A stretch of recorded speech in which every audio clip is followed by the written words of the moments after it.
Bonjour à tous. Comme vous pouvez vous en apercevoir, aujourd'hui je suis seule cette semaine, mais vous aurez l'occasion de voir une petite contribution de la part de Philippe au JT malgré tout.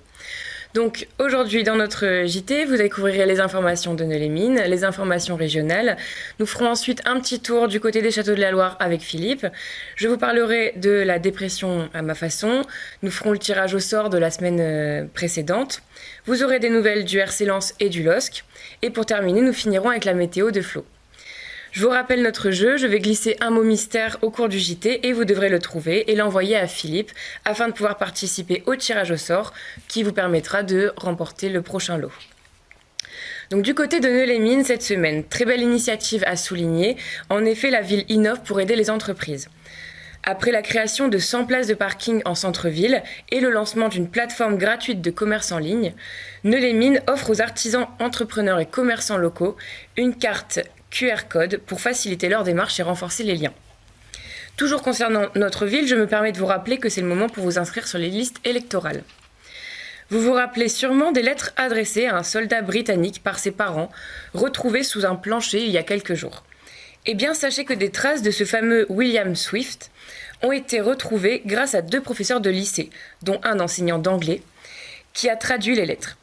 Ils ont retrouvé sa tombe, 104 ans après sa mort, à Tilloy-les-Mauflaines dans le Pas-de-Calais. Et également la trace d'un arrière-petit-neveu qui vit à Liverpool et qui a promis de faire le déplacement pour rendre hommage à son aïeul. Un rapide point sur la Covid. La pression sanitaire décroît lentement, mais sûrement dans l'Artois. Et nos hôpitaux continuent de s'adapter. Rappelons les bons usages, le port du masque et les gestes barrières. Concernant le centre de vaccination de Neux-les-Mines, situé dans le complexe sportif du COSEC, la ville attend encore des nouvelles de l'Agence régionale de santé, afin d'avoir le feu vert qui ne saurait tarder. Ce qui est très encourageant pour la ville.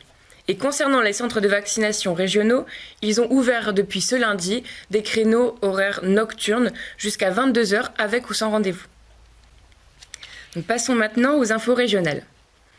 Vos pneus de vélo inutilisés pourront maintenant être transformés en ceinture. Vous êtes invité, si vous en avez en votre possession, de les déposer à l'entreprise La Vie et Belt, qui se chargera alors de les transformer. Côté littérature, pour ceux qui ne connaîtraient pas encore l'auteur Franck Tillier, qui écrit chaque année un nouveau roman, c'est peut-être l'année de le découvrir. Il vient donc encore de sortir un nouveau roman, qui s'intitule 1991.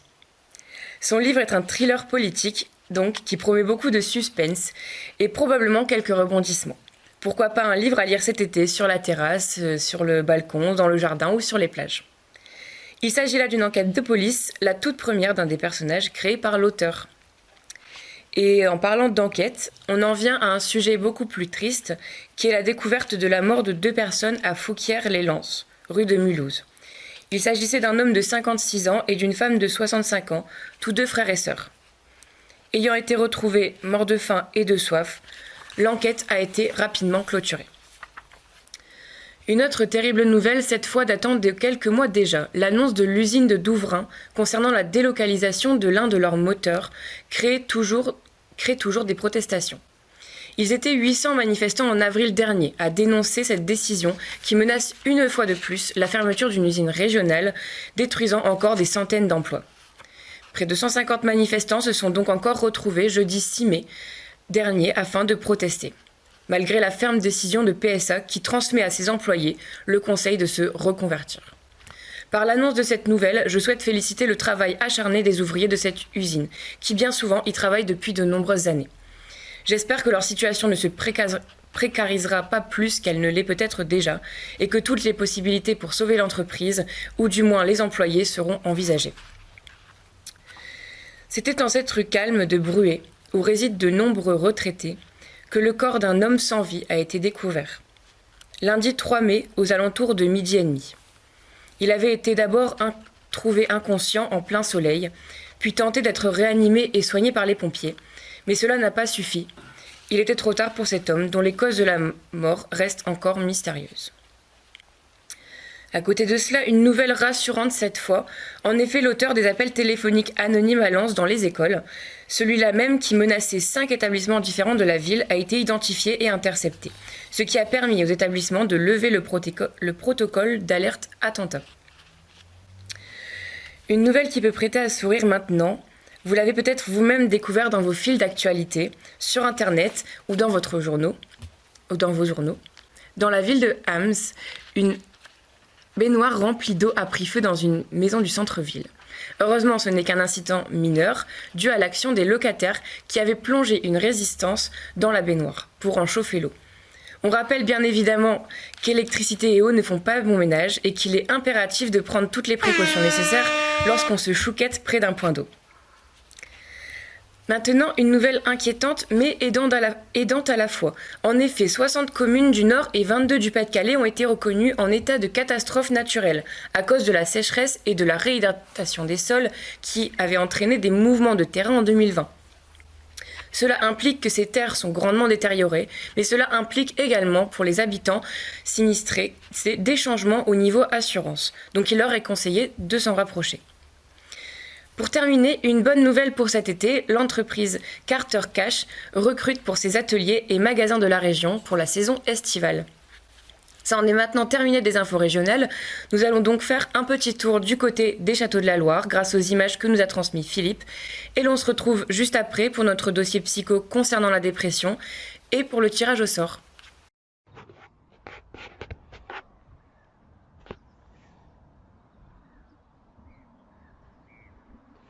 Donc voilà, là c'est quelques pieds de vigne qui sont mis, qui sont en expo en fait devant séance reprise sur Loire.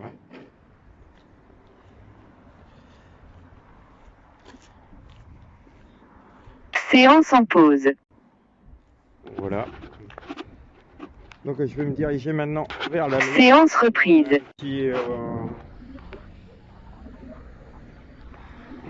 On traverse la route et on va arriver donc sur la Loire. Donc comme vous pouvez vous apercevoir là-bas tout au fond, je vais essayer de zoomer. Voilà, il y a le château de Vezin.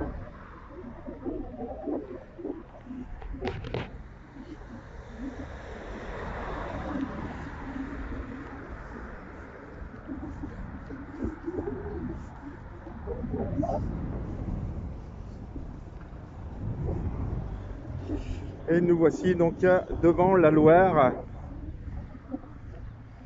Voilà, là, devant la Loire.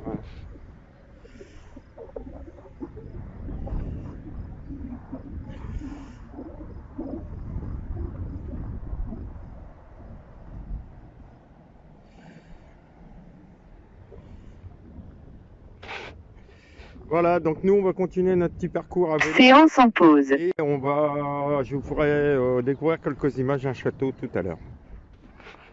Donc nous voici arrivés devant le château de Chambord. Donc un immense château superbe. Vous pouvez voir la toiture. Le jour où elle va être refaire, je pense que ça va coûter bonbon. Donc ce qui est bien, c'est que sur ce site, vous pouvez louer des bateaux électriques. Donc vous pouvez vous balader sur les canaux. Vous pouvez louer aussi des petites voiturettes, comme celle-ci. Voiturettes électriques. Après, il y a des voiturettes à pédales. Il y a beaucoup de parcours chemin pédestre. Il y a pas mal de balades à vélo à faire également. Donc il y a un grand parc tout autour, comme vous pouvez le voir. Voilà.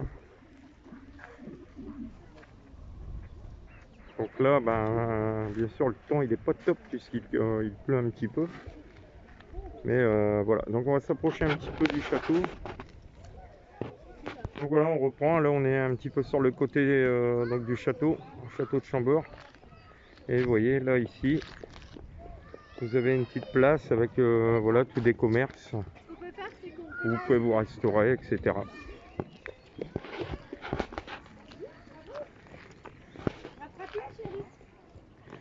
Donc voilà, un super château.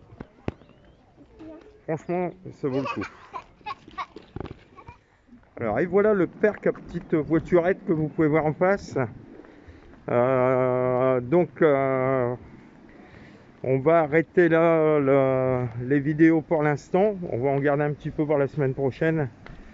Hein, donc la semaine prochaine, vous aurez la suite sur le JT, donc des châteaux de la Loire. Donc voilà, n'hésitez pas à suivre notre JT pour découvrir toutes ces merveilles. Je termine avec une petite cascade.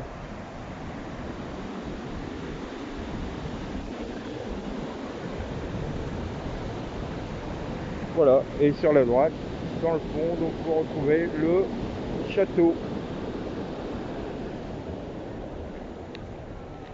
Et voilà le parc de location, donc de voiturettes, hein, donc voiturettes électriques et voitures à pédale. Et donc tout l'espace boisé qui se trouve en face. Donc il ne me reste plus qu'à vous souhaiter une bonne fin de journée. Et puis on terminera la semaine prochaine sur ce petit périple dans le Val-de-Loire. Donc voilà, nous voilà de retour après ce petit tour dans notre beau pays. Et donc maintenant, on va passer au tirage au sort de la semaine dernière avec Jo. Alors vas-y.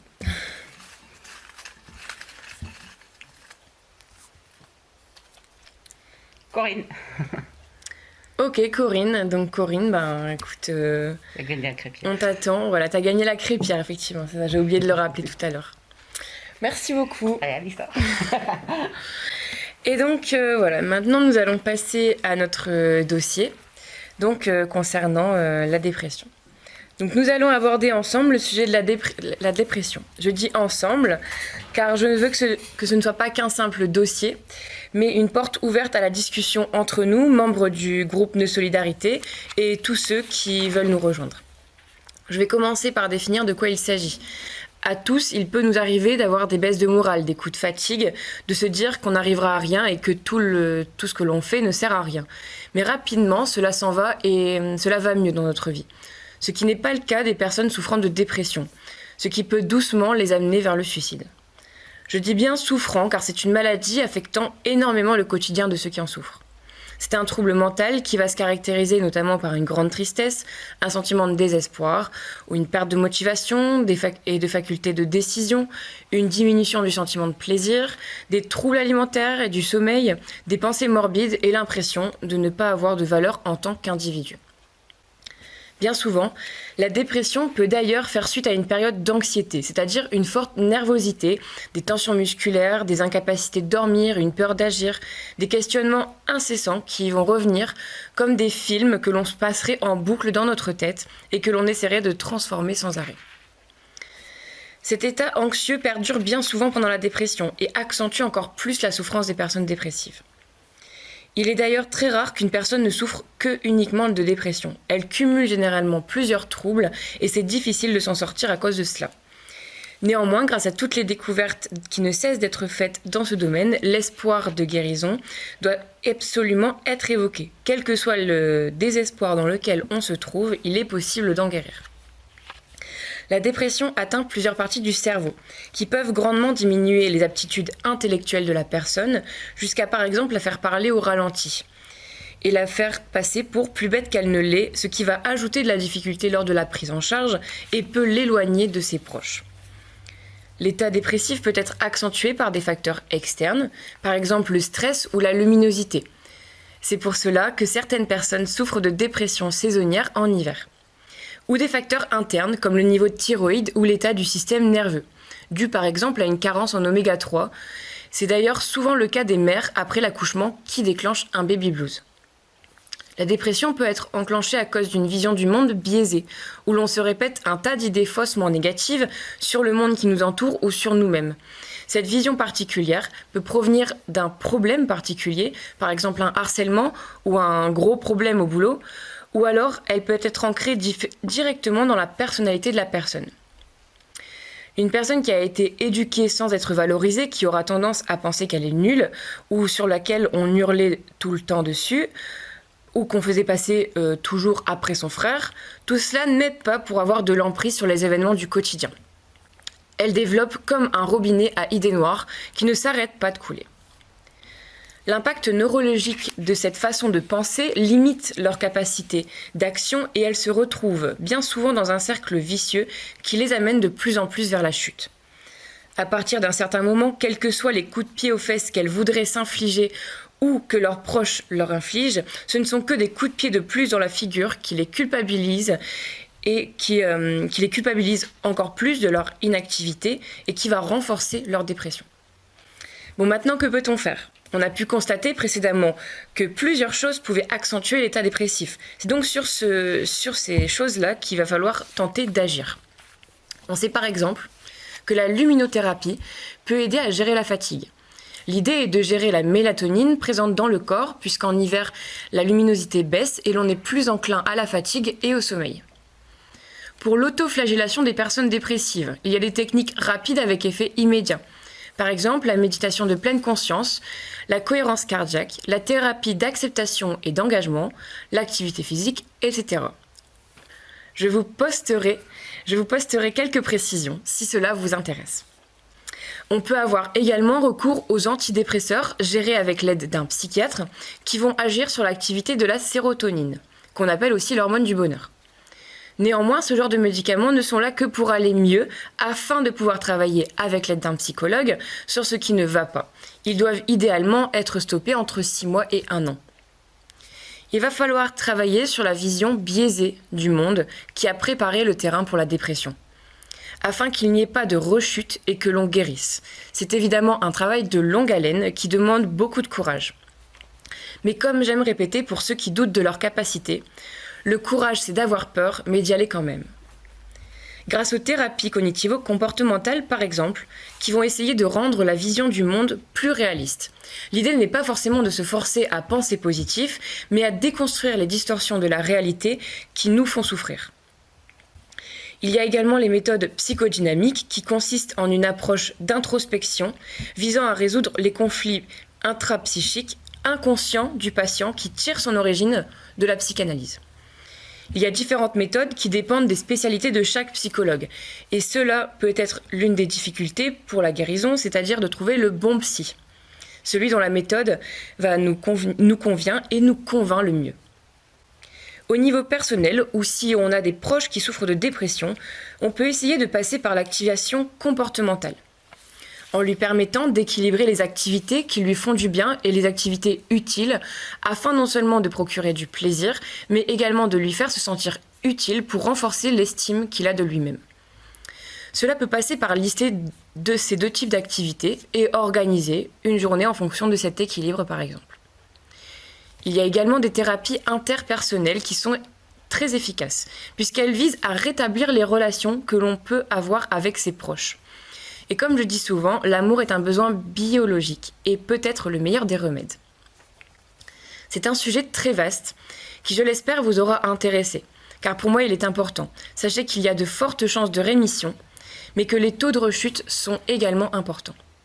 C'est pourquoi il est fondamental de prendre cette maladie à bras-le-corps très rapidement, de demander de l'aide et toujours garder espoir face à notre guérison. Un ami à moi m'a dit un jour que la dépression est comme un profond puits dans lequel on tombe. Et alors l'urgence n'est pas de comprendre comment on a pu faire pour tomber dedans. L'urgence est d'abord de tout faire pour en sortir. Idéalement avec l'aide que l'on aura appelée. Et seulement ensuite d'observer et d'analyser ce qu'il s'est passé afin de ne pas se retrouver au fond de nouveau. Je vous remercie pour votre écoute et je vous laisse avec quelques images de Fred, quelques instants. On se retrouve juste après. Salut, ici Frédéric. Alors tout d'abord, bienvenue à vous. Installez-vous confortablement avec une petite boisson chaude, une petite boisson froide. Aujourd'hui, dans cette série de vidéos, je vais vous parler des bases du cadrage. Alors, dans cette première vidéo, je vais vous expliquer la composition du cadre. Dans un premier temps, il y a des règles à respecter pour le cadrage. Alors nous allons tout de suite commencer par cette première, de la règle des 3 tiers. Alors vous allez me dire, mais qu'est-ce que c'est que cette règle?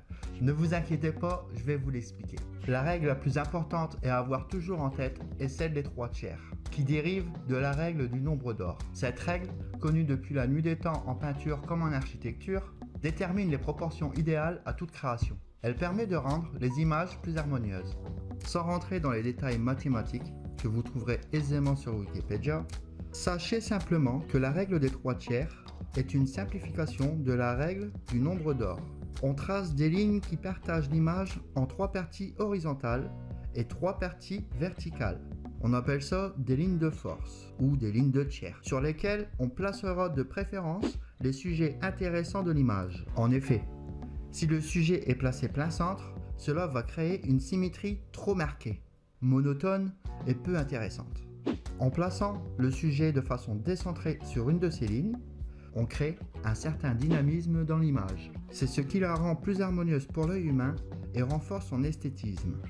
La deuxième règle est celle des 180 degrés. C'est la deuxième règle d'or pour la composition cinématographique. Lorsque 2 ou plusieurs personnages dialoguent ou se font face, la caméra doit toujours rester du même côté que ces personnages et ne jamais effectuer une rotation supérieure à 180 degrés. Si cela arrive, le spectateur est perdu. La scène est complètement chamboulée. Je vous explique tout ça en images. Tout d'abord, on va créer une scène. Pour cette partie, j'ai choisi une feuille blanche. Et nous allons tracer notre ligne des 180 degrés. On va y placer 2 personnages, un bonhomme bleu et un bonhomme rouge. Ensuite, nous allons choisir le côté du décor, dans lequel on veut faire évoluer ces personnages. Du côté du décor choisi, ou du plan, ce sera une section interdite, car elle risque d'embrouiller le lecteur dans la localisation de l'action.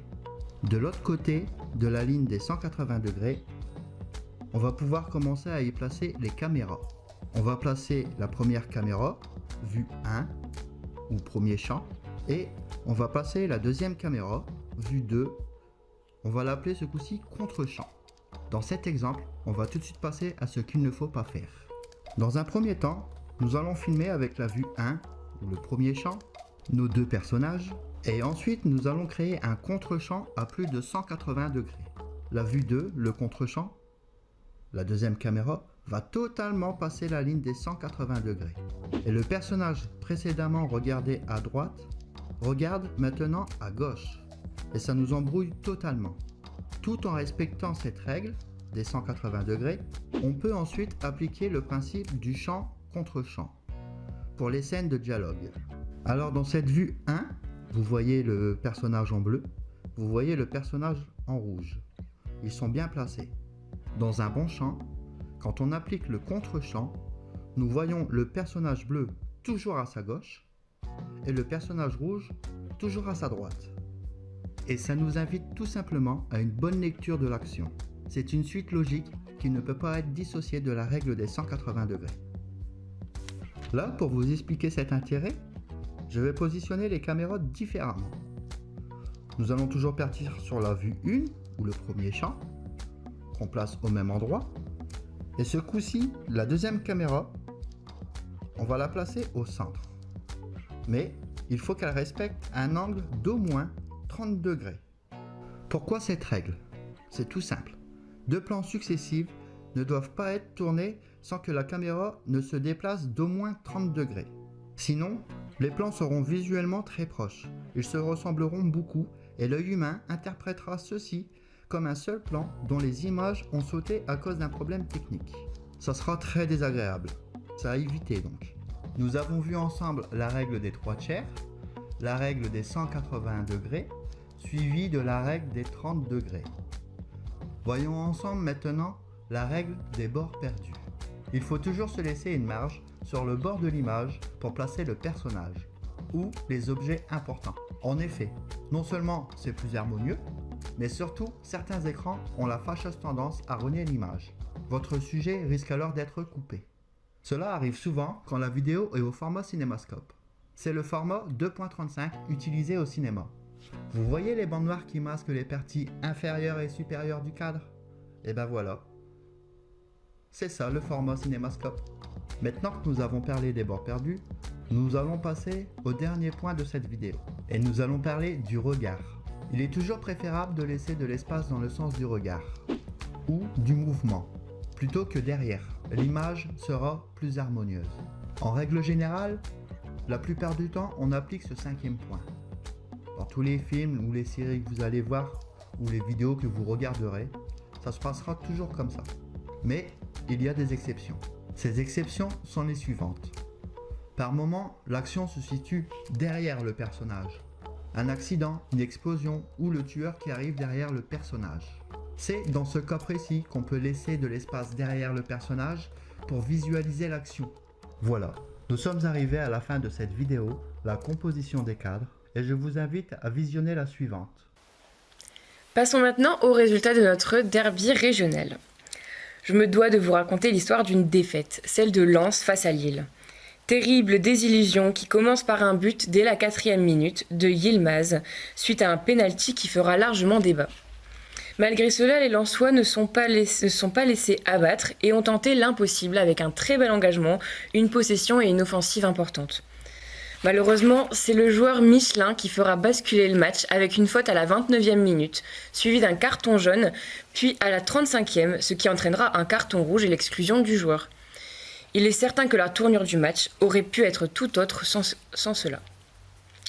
Néanmoins, sans discuter, les Lensois ont terminé le match à 10 avec autant d'ardeur, mais cela n'a pas suffi. Un but accordé à la 40e minute, encore une fois signé Yilmaz, but époustouflant qui fait très mal aux Lensois, qui prendront un dernier but à la 60e, signé David. Lille sont à féliciter bien entendu pour leur performance, qui leur permet de creuser l'écart avec Paris et de rester en haut du classement. Mais c'est malheureusement une grosse déception pour Lens, qui redescend à cause de la différence des buts encaissés et buts pour, à la 6e place du classement, entre Marseille et Rennes. On termine maintenant par la météo de Flo, et je me permets de vous souhaiter un bon week-end de l'Ascension, en espérant que vous êtes nombreux à en profiter, et je vous dis à la semaine prochaine, portez-vous bien.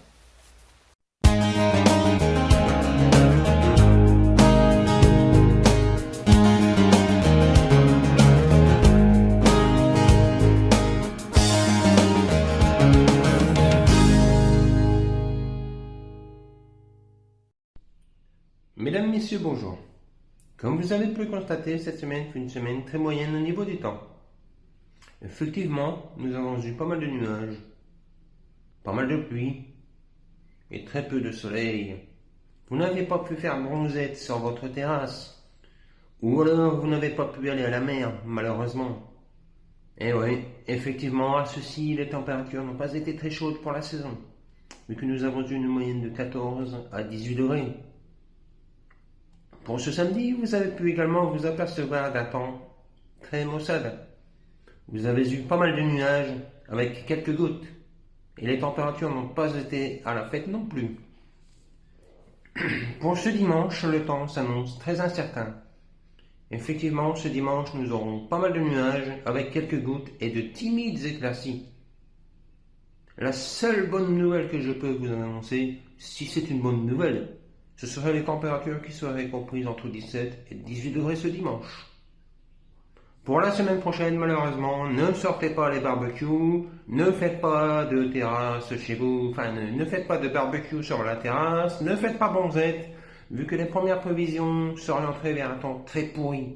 Effectivement, je dis pourri, vu que nous attendons des nuages, pas mal de pluie et de timides éclaircies. À cela, les températures ne seraient pas à la fête, vu que nous attendons peut-être une moyenne de 16 à 19 degrés pour la semaine prochaine. Mais comme vous le savez, c'est une prévision, c'est une moyenne à 8 jours. Les moyennes à 8 jours ne sont jamais fiables. Mais là, je peux vous dire la fiabilité, 70% de chance que nous ayons une semaine pourrie. Mais je vous redirai tout ceci chaque matin sur Nœud Solidarité. Donc soyez au rendez-vous chaque matin de Nœud Solidarité pour avoir la météo détaillée. Quant à ma part, je vous souhaite un excellent week-end, je vous souhaite une très bonne semaine, et je vous dis à vendredi prochain sur le JT.